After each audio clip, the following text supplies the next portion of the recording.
So I'd like to welcome Bree Patterson, who is the Regional Extension Project Manager for the Northern Extension regions. And Bree will be speaking on the Ministry of Agriculture and Food's kind of consultation process that has been happening over the last 6 or 7 months on producer-focused water projects.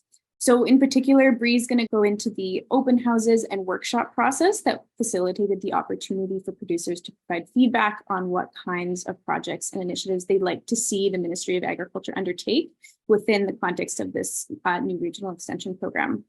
So the projects, just a bit of specification, they must be environment and climate related as per the Sustainable Canadian Agriculture Partnership funding that's making this program possible.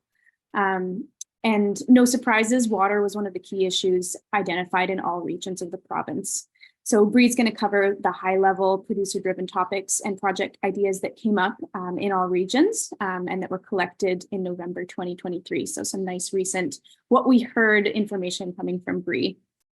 So without further ado, I am happy to officially introduce Bree, who is the Ministry of Agriculture and Food's Regional Extension Project Manager for the Northern Extension region. So I'll hope to get this right. That includes the Peace region, the Kootenay Boundary region, and the Central South Interior and Highway 16. So those more eastern and northern parts of the province. It's a massive area. Bree has a massive undertaking pulling together people from all these regions.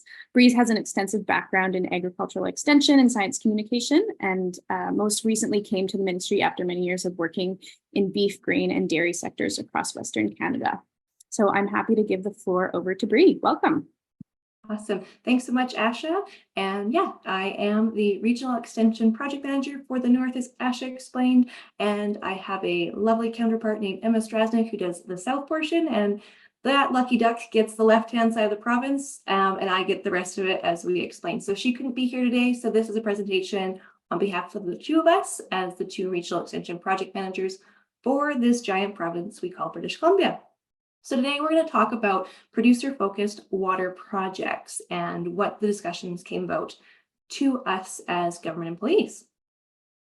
So those who attended yesterday may have seen my colleague Anjali do a presentation on the Regional Extension Program. So I have stolen her slide from that. So thanks, Anjali. But to quickly kind of high level the Regional Extension Program for those who didn't attend yesterday or those who are not familiar with the Regional Extension Program. It was a program across the province. We divided the province into 7 regions. I got 4 of them, the northeastern ones, and Emma got 3 of them in the southwest. And we, from about May to December 2023, we worked with groups of producers, if that was farmers and ranchers, industry liaisons, anyone kind of really tapped into the farming and ranching sectors across the province and the various commodities in those respective regions. So 7 regions, 7 individual regional extension committees that had about 90 producers and industry reps on them, which is a great turnout. From there was various committee meetings that happened basically from spring of 2023 up until just recently as well. And then we also had something called workshops or open houses, depending on what part of the province you're in. And from there, we had about 330 participants come out to those events or participate in the meetings. We also had a virtual option, an online survey where we got about 66 respondents to help gather more information about various topics that fell underneath the environment and climate extension themes. Water is obviously the one that I'm going to talk about today, but that is kind of a quick Coles Notes or the Regional Extension Program as of right now in a nutshell. During the meetings, producers and regional agrologists and specialists for the Ministry of Agriculture worked on what we like to now call the guidebooks. So here's a couple of examples of the ones. There is a link later on in the presentation, and I think Asha may have dropped it also in the chat if you'd like to see them. So a quick shout out to ACAR, and they helped us with these lovely guidebooks. So thank you very much, Asha and Shauna, for helping the Ministry of Agriculture with these guidebooks. However, these guidebooks are a great little resource that are itemized out into roughly about 5 different themes per region. Water's one of them in all of them, and that's where we'll quickly jump into in the next slides. But we dig into different projects, initiatives, or activities that have happened in those regions under those specific themes. So if you want to know a bit more about them, check the link out, and we will have the link also live on our government website in the coming weeks. So during the discussions at meetings, and then obviously subsequently through the open houses and the workshops, each region kind of dug into topics that were of importance to producers, because producers are looking for actionable items and activities and tools that they can use on their operation, and not just high-level ideas or policies and procedures. We want to have actual things that producers need. So in the Lower Mainland, some of the themes you'll see as we go through each region will keep repeating themselves. But in the Lower Mainland, they were most concerned about water supply from changing temperatures, irrigation efficiency, intense rainfall causing flooding, runoff, and erosion, drainage in floodplains, most specifically coastal ones, and then feed crops during drought. When we head over to the islands in the south coast, irrigation efficiency, depleting watersheds and water shortages, soil water retention, rainwater capture during high precipitation, and then feed crops during drought were the concerns that were brought forward and then dug into and discussed in the guidebook. The central south interior, which is kind of a large chunk of the middle portion of the province, feed crops during drought, water supply due to changing temperature and precipitation patterns, and then intense rainfall causing flooding, runoff, and erosion. When we see Highway 16 in the North Cariboo, which is actually our largest region out of the whole province, they were concerned mostly with feed crops, forage, and winter feed during droughts, water supply decrease due to changing temperatures and precipitation, irrigation efficiency, and on-farm water storage. The piece was concerned about drought due to changing temperatures and precipitation patterns, feed crops, on-farm water storage as well. And like I mentioned, you'll start seeing that there's lots of repeating themes that regardless if you're from Surrey or if you're from Smithers, you're going to have some of the similar issues and concerns, or producers in those areas, regardless of commodity and regardless of region, are having similar issues and similar concerns they've brought forward to government to say, hey, we want to see some extension on these actual topics, and we want to see them done a little bit deeper and a little bit more tangible and on farm or in our region. The Okanagan and Similkameen region were concerned about feed crops, forage, and winter feed during drought, irrigation efficiency, water supply decrease due to changing temperature and precipitation patterns, and on-farm water storage. And the Kootenay boundary, our final region, their concerns included things like water supply decrease due to changing temperature and precipitation patterns, irrigation efficiency, insufficient forage and winter feed, on-farm water storage, and intense rainfall causing flooding, runoff, and erosion. And all these topics can be found in the guidebooks as well. But after we had our various different meetings, workshops, and open houses, the regional agrologists and specialists in the Ministry of Agriculture took all those ideas, thoughts, and discussions and brought them forward into different themes or different actual tangible activities that government will hopefully be able to action based on the funding we've received. And those larger priority themes post-event included things such as water use efficiency, livestock watering and grazing management, irrigation efficiency and soil moisture, and then water storage. So right now we are at the period or the place where we are currently working on building out these different projects based on the information that producers have shared with those of us at the Ministry of Agriculture. And now we're going to work to hopefully build different projects throughout the province that fall to a variety of different topics, not just water, but obviously today's presentation is about the water themed ones.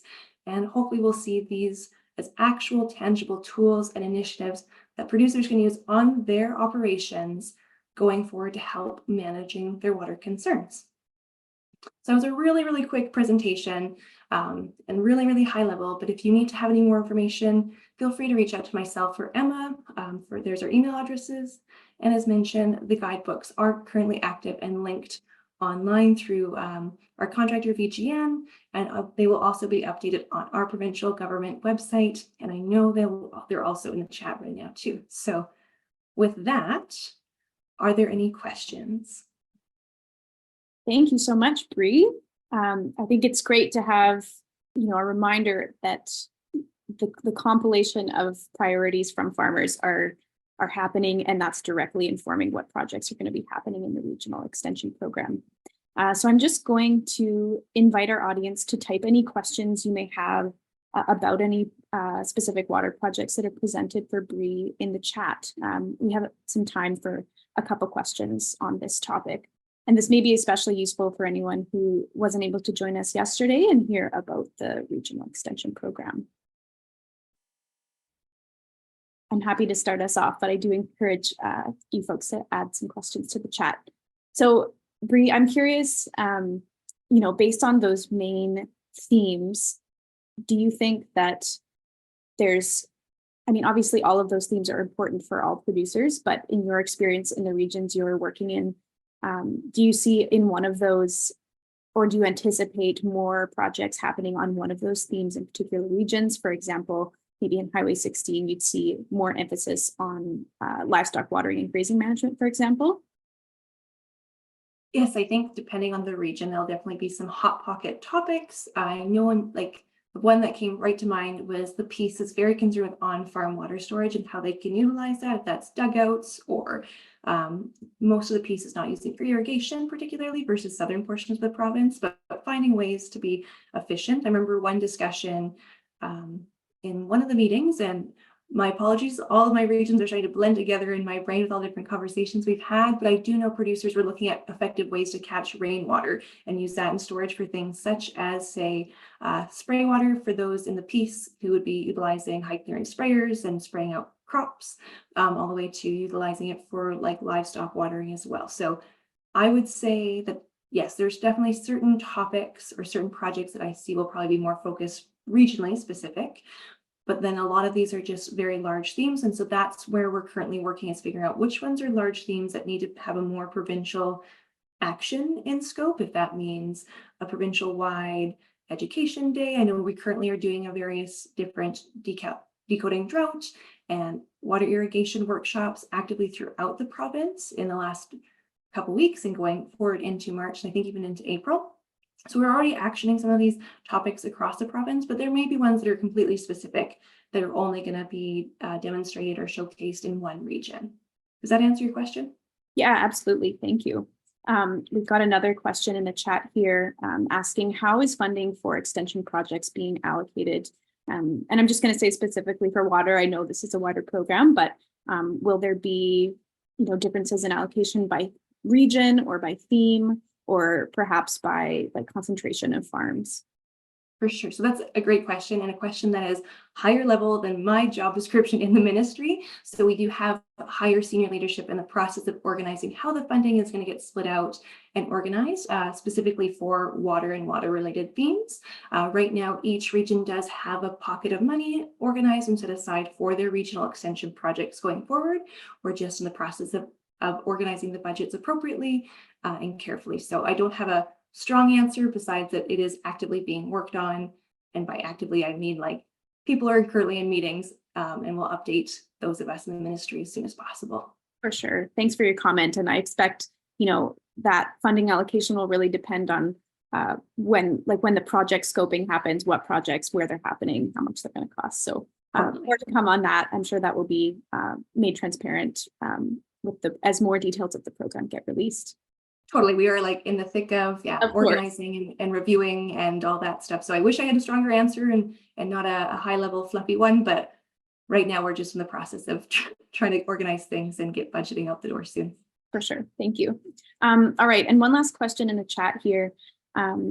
Just in terms of maybe Bree, your experience as an extension manager in this region, what do you have comment on, I guess, current or past projects, or maybe like the level of engagement with successful water storage projects in, I guess, kind of the Highway 16 North Caribou region, specifically around Prince George or Terrace? That's a great question, and I wish I could answer it, but I feel that if we reached out to the regional agrologists in that area, so that would be John Stevenson and Karen Tabe, they would be better able to explain. I haven't been with the Ministry of Agriculture long enough to speak confidently on previous projects and previous initiatives they would have done on that topic or in that region. However, I'm happy to connect whoever had that question with the appropriate government staff to better explain. Fantastic. That's a great reminder. Yeah. Thanks for your comment, David. Say thanks, Bree. I'm actually set to talk to Karen Tabe on Friday, so that's great. Thank you. Perfect. Yeah, no problem. Again, great reminder. Contact your regional agrologist. Often for projects happening within their region, they're the person who's really on the button of what's happened and what's been happening in the past. So thanks, Bree. Yeah, no problem.